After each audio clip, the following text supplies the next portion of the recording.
One of the die sets for the ink school is the bookmark swatches. Now you're thinking bookmark swatches, what is that? Well, basically you remember that if you have watched all the videos that we have got a stencil set that creates this sort of color guide. And of course it will match with the downloads for the ink school or the companion guide. So this is how it would be with the stencils. And then I thought, well, it would be nice to have the ability to recreate for the interference to have that semicircles. So instead of saying, oh, get a punch or a die that is so sizes and then cut it in half, I thought, no, you have to have a die that cuts the perfect size. So then I thought, okay, so design those dies. But then I thought, well, why not make it into a way that you have got also the little kind of label here. So if, for instance, if there is a new ink pen name or there is you can then kind of die cut it perfectly and it matches. So instead of putting it just in a row, I thought, well, what about making it into a kind of in an order that it kind of creates a kind of funky design. And this could be the front of a car for maybe those people that don't like flowers and butterflies, a more geometric one. And then I thought, well, since we are doing this, we could have the bookmark element because I love books, but also I thought it would be able to, if you rotate them, can you see that? That this is that die, and then if you rotate them like this, then you kind of have that kind of pattern on the background. So then I put the outside with a kind of rag, and then of course there is the, or zigzag rather, and then there is another one which is straight.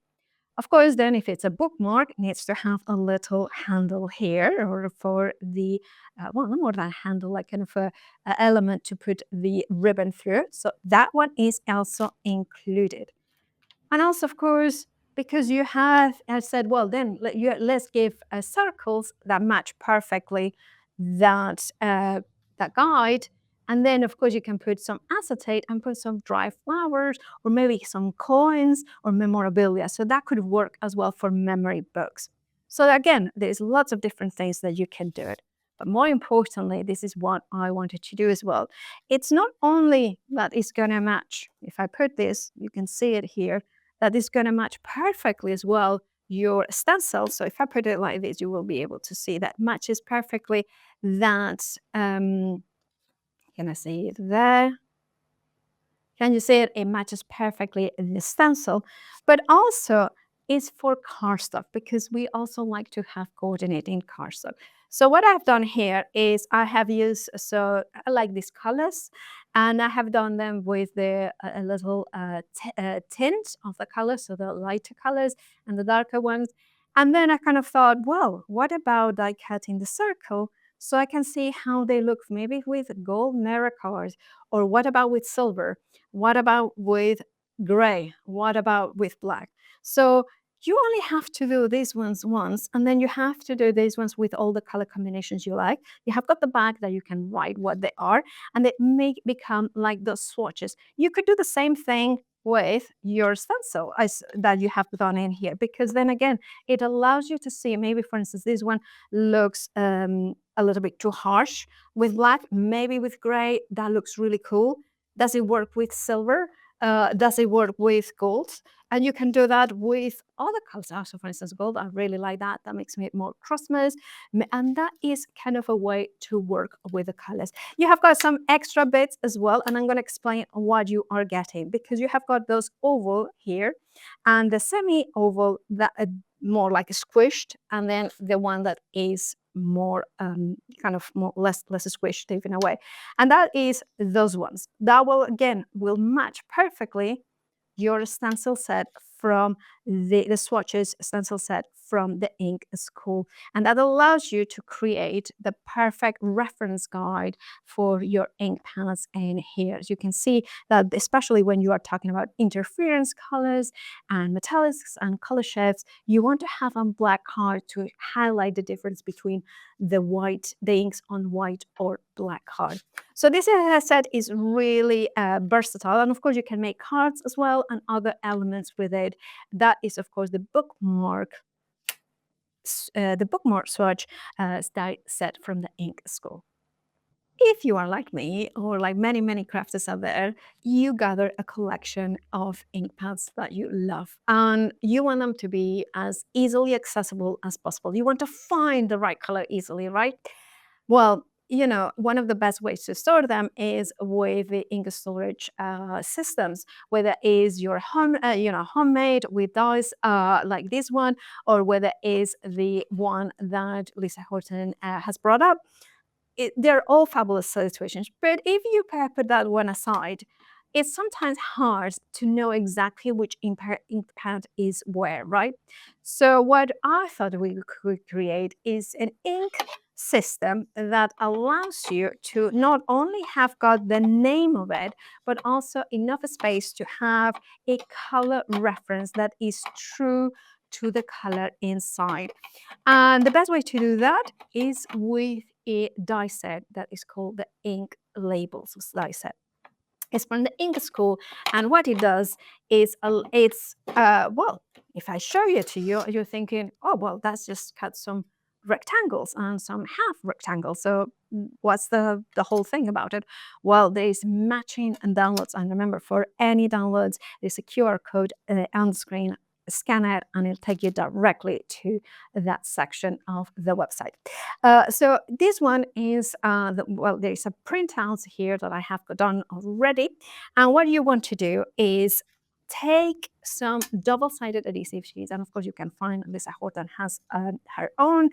And then say, for instance, I'm going to go in for instance, I can see my Swift ink dry doesn't have it. So I'm going to go with the Swift ink section. So I'm going to cut it. And by the way, also, any colors that we bring out, any sections, it will be updated. So make sure that if you get new ones, check the ink school, section. Right. So I have cut it like this because it's a kind of way to not waste anything of the double-sided adhesives. So cut it to size more or less. You don't have to be accurate. And always the thing that takes the longest is to peel off the sticky side. Only one side, right?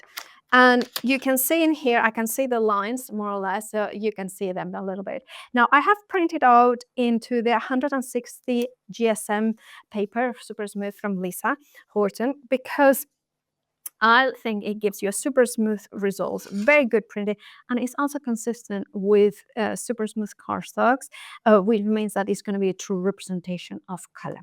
Then I'm going to put my die set in here, right? So I'm going to put it there, right? And then I'm going to take a little bit of low-tech tape. Let me do that properly. Then take it like this, and then I'm going to position it within the black lines. So I'm going to place it like this, secure it there. So I'm going to grab the machine, place it in here, and then place the die facing down. And because it is low-tech tape, it's going to be fun. Run it through.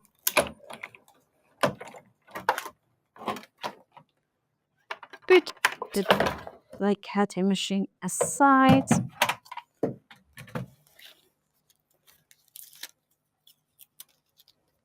Now we can dispose of this. And of course, you have in here a little tiny poke holes, but sometimes I do have a sharp element here to take them out there, and then they come nice and easily. Now, these ones we are going to use as well, and you will see it in a second. So see, there we go. And you can see here, I have got, for instance, licorice, which is the color that we wanted. Now, I haven't disposed of the backing of the adhesive sheet, because that is a good way as well to put it in here. And then just drag it the color a bit, like so. You could make it super professional and mask that bit, but you don't have to, like I do. Then lift off that the backing, and then just place it on the bottom here. And then just place it here. And then when I put it onto the top of here, you will be able to see that I know not just the name, but also the accurate color guide there. Now, you have got another set of stickers that you can see in here that they will have, for instance, Flint, and they will have a little description, 1SW, and that means that is the first release of the Swift inks. This is a great way if you want to put it on the side or maybe put it on the bottom of it, so then you know what collection or release belonged it to. So there's an extra information if you wanted to. Now, the plain one that we had here, let me use it for something. Now you're thinking, what? Okay, I get the longer ones, but why there are these ones? Well, these ones, what I recommend you to do is to use some black card, again, the double-sided adhesive, and then when you die cut them, then you will get a kind of a bunch of elements like, let me grab one that I already done. So this one, right? And this one, then you peel it off and you match it to the size of here. So again, they have become both stickers. And the reason why you want to do that is especially on interference and color shifts, because then what you can do, let me go and go for it, then is drag the ink pad. Let me take it on the other side. And you can do this, or you can use the actual brushes. It's up to you. You don't, whatever works best for you. And then you will have the perfect color blend on the top. And that way you can have it on the side if you wanted to, or as I put it on the top, to have the absolute perfect representation of the color and of the top interference color. So you can do that with all your ink pads, Lisa Horton Crafts, and of course, even more out there. Remember to have the perfect matching downloads, print them at 100%, and check out the scan code, the QR code on the screen to have direct access to them.